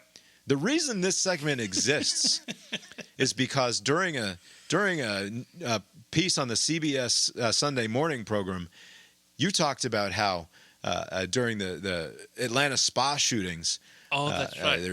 There were like 6 dead people or something, and then he said because unfortunately there's no cure or there's no vaccine for COVID era racism. That's why this segment exists, Mark. That's right. Don't forget your roots. Abe, did you make it to the movies this week? I did. I went to go see The End of Oak Street. I don't know how widely known this release is. I just saw it on my app. This is J.J. Abrams doing his best Spielberg again. Yeah, it's a again, Spielberg-like thing. Anne Hathaway, Ewan, how do you say McGregor's name? Ewan McGregor? Ewan, there you go. He was in this. Very sloppily looking. So the movie, interesting and funny at times, but the story falls apart at the end. It's one of these. It's set in the early '80s. It's very like Spielberg-y, like the setting. These neighborhood kids on bicycles and just like that era, and people wearing the appropriate clothing for that area. The story starts off like, oh, it's gonna be one of those movies. There's some tension in the marriage. Anne Hathaway and McGregor, like he's being distant. He got fired. He doesn't let her know. So like there's all this tension. The kids are kind of noticing the bad vibes with their parents, and they're trying to kind of process that. And then at some point, there's some sort of cosmic event that happens in their neighborhood, and they suddenly get they land like millions of years ago. And they are surrounded by like dinosaurs and stuff, like very hungry dinosaurs. Their appetite cannot be satiated. Like they're just killing everybody. And the whole movie, this family. So it sounds like E.T. meets Jurassic Park is what you're telling me. Meets hungry hippos. Right. But anyways, where the movie kind of falls apart, spoiler alert here, is that it kind of creates. They find a way back to the early 1980s, and they realize that this is like an alternate reality kind of thing. And so now there's like 2 copies of the family members, and just the last 30 minutes I was like lost interest. Yeah, I was like, this is not a bad movie. And then I was like, never mind, this fucking sucks. If you want to enjoy the first like 75 minutes, it's great. And then it falls apart. So if you don't care how movies end, you may enjoy it. But that's all I want. Right. Well, I want to watch we get 2 Spielberg movies this year. We get Disclosure Day, and then also the J.J. Abrams Spielberg ripoff movie. Anne Hathaway, busy year. She was just in The Odyssey, and now she's in this. And I think she's last week you said Spider-Man 4 was great. I think was the word that you used. Or like you were happy to say it was really good and you enjoyed it. And now a movie by J.J. Abrams with Ewan McGregor and Anne Hathaway, and you just giving it a total fucking no, what a shit because show. They did not stick the landing, which I typically forgive movies for. I just want to see a good 45 minutes is all I ask for anywhere in the runtime. Right. And it did that, but for some reason I just kind of I'm tired of alternate reality. Just stop doing it. I have trouble with alternate realities. Yeah, it's just like stop doing this thing. It's lazy. Yeah, it's just like come on, enough. No rules. Yeah, because at that point, it's weird. Alternate reality. Because there was like usually they don't like off primary characters, and this was one of those like, oh, I like the decision by the movie maker. They made like a bold choice, and then it was undone by, oh, it doesn't matter, the person is still alive. Like, right. What the fuck? What's the point of that then? Like, where are the stakes? That's what I want. We watched my kid's ongoing attempt to catch up with the MCU, and also he has a soft spot for the Spiderman character, and so we watched Spider-Man Far From Home, which was the second standalone. I mean, you can't call any of them standalone, but it was the second Spidey-centric movie of the MCU back in 2019. And this is the worst Spider-Man movie I've ever seen. Really? Wow. I hated this movie. Jake Gyllenhaal looked like Bryce Harper. Yeah, this is the one where Jake Gyllenhaal is a scorned former Tony Stark employee and is pretending to be a man from another planet but in reality, he's just a guy that got his ego stepped on by Tony Stark's much larger ego, and is mad about it, and wants to. And now that Tony is out of the way, he wants to take over, and essentially, like the plot is. He becomes the figure known as Mysterio, and he wants to give the world something to believe in again after the Avengers have sort of broken up after Infinity War and Endgame, right? Like they saved the world, but like some of them are dead, and some of them have fucked off to go explore the galaxies to figure out what's going on out there in the world. And there's nobody around anymore to unite humanity. And so he wants to create this big threat that he can then extinguish and become the great hero of Earth. And the movie just sucks. It's lazily written. It is shoddily plotted. It doesn't, like, and I am perfectly willing to suspend disbelief all up and down when it comes to movies and superhero movies especially. But to suggest that using holograms and drones, you can believably fake a massive catastrophic attack on a city and a landmark, right? And cause massive physical damage just by using like drone projectors and wind machines and also like weaponized drones. It took me completely out of the movie. Like I just do not believe it. Yeah, I don't recall. I've seen the movie. I just don't remember. Gyllenhaal was in it, huh? Because it wasn't memorable. Yeah, I don't remember that movie. Yeah, because there was one where all the Spider-Man showed up. Was that the next one? That's the next one. Okay, that's the next one. Because at the end of this one, practically in a post-credits scene, or maybe it's the last scene of the movie. Gyllenhaal posthumously forwards a video to J. Jonah Jameson, the classic Spidey antagonist, the leader of the Daily Bugle, who then blogs to the world that Peter Parker... He vlogs.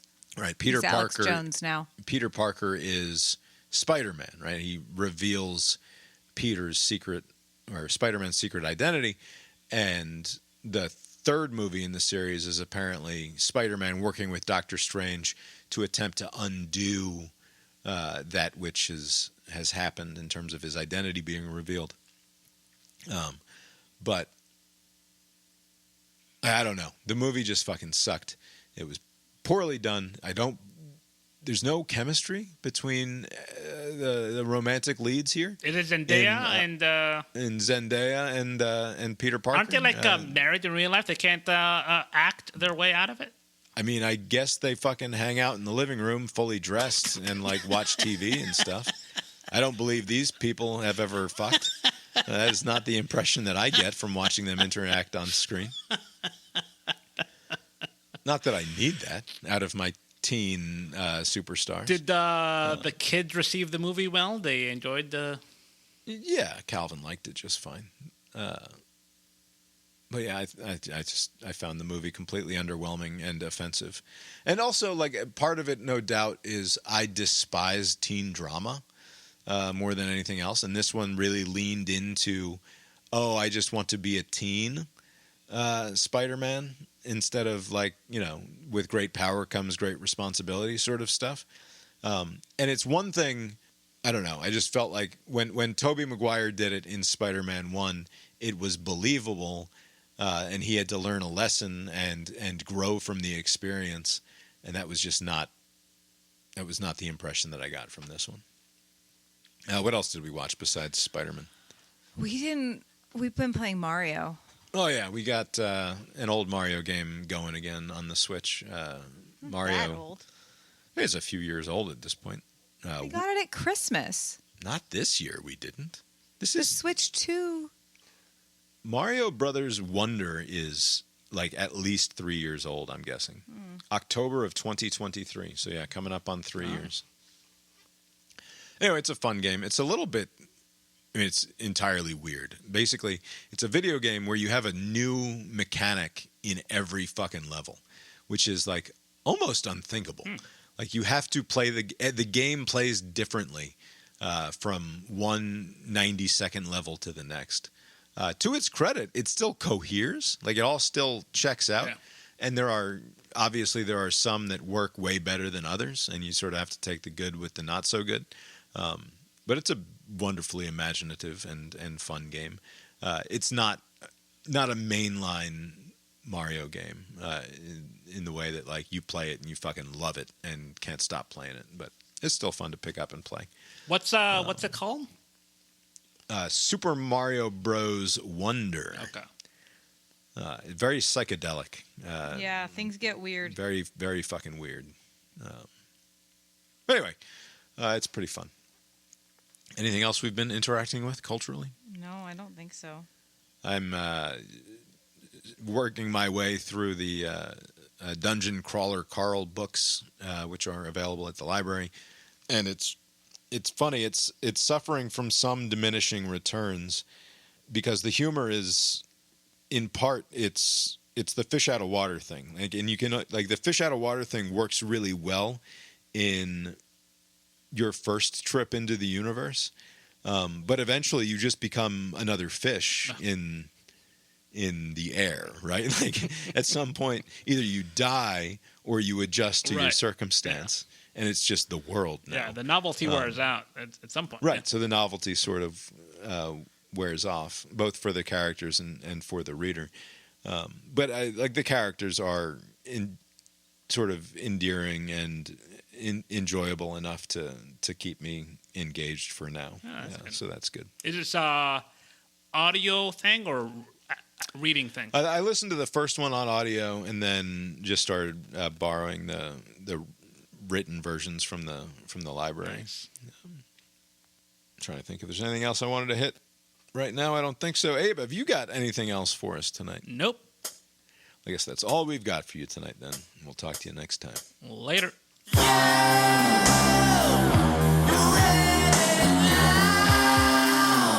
Sure, it's an old. So what was funny is because I'm walking through the grocery store having the thought: did Nietzsche or Kelly Clarkson further popularize the notion of what doesn't kill me makes me stronger? And then I eventually find my way to this video where it shows me 50 fucking pop songs that express that exact sentiment. And it's like, well, then clearly it has to be Nietzsche, right? Yeah. Because Nietzsche said it first. Yeah. And all of these songs are just following off of. What if Nietzsche is the Kelly Clarkson of his time? Like somebody else prior to him said it? Sold. Right. And actually I looked, and that led me to ask the robot about, like, surely someone expressed the sentiment, because it's not that great of an insight, right? Yeah. Like you don't think of it as like I think therefore I am is some shit, right. You know, like that took some reasoning. Right.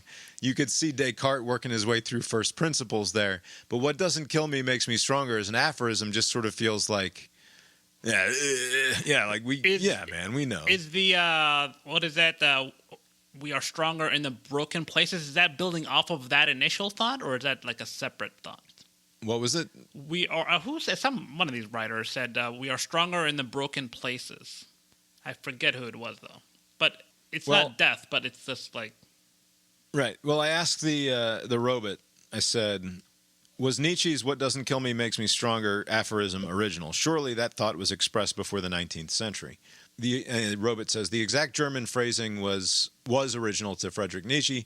It first appeared as Maxim 8, blah, blah, blah. The underlying concept, however, enduring adversity, pain, and trials builds character and strength, is thousands of years old.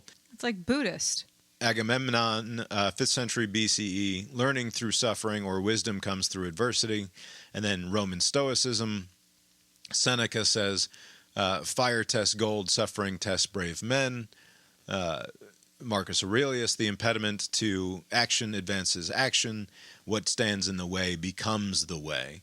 And then classic Latin poetry. And then in Paul, Epistle to the Romans from the Bible, we also glory in our sufferings because we know that suffering produces perseverance, perseverance, character, and character, hope. And this was me becoming even in my own head, sort of annoying. But like, if you take the Marcus Aurelius and the Seneca, the sort of Stoics version of this, and combine it with the Christian Paul's version of this, it's basically just suffering leads to fulfillment, right? That it is through suffering that we will find wisdom and life and knowledge, right? Like we grow from it. That's not part of the culture, right? We don't hear Kanye or Kelly Clarkson or Megadeth talking about how it is only through suffering that we grow, right? Like suffering breeds character and wisdom. Instead, that which, like the world that Nietzsche has built is, you tried to fucking kill me, but now I'm stronger, and now we are adversaries, right? Yeah. Like it is this strong adversarial. Not the Kelly Clarkson version. I don't fucking need you anymore, right? Like that's the you thought that you were going to be that which defined me. Instead, I don't know about that. Whatever. But the sentiment of what doesn't kill me makes me stronger is not that suffering was endurable because it produces wisdom and knowledge. It's that suffering that you tried to kill me and now I am stronger and so I can kill you. Right? Like I think that is the sentiment that we are left with in the modern age. Right. And yeah, I think that you can trace a clear path from Roman Stoicism through Paul and Christianity to sort of this sort of perversion of it in Nietzsche. I don't think that it is quite the same thing in the Nietzsche, and it's just an interesting way that the same thought expresses itself in different ways. Oh, that is interesting. That happens often, though, right? Like where the original meaning has kind of shifted. And we're living in Nietzsche's world, right? The Superman. Like that we're living in this world where like what we want is to be the strongest possible thing. Right. And it is not an elevation of suffering as a good, right? It is instead a violent physical reaction to having been oppressed. Anyway, I just found it. Yeah. I found it interesting and a fun rabbit hole for me anyway to go from like fucking trying to find some bananas at Wegmans a couple weeks ago and hearing fucking Kelly Clarkson to discovering that apparently there are hundreds of songs that make the exact same fucking point. Yeah.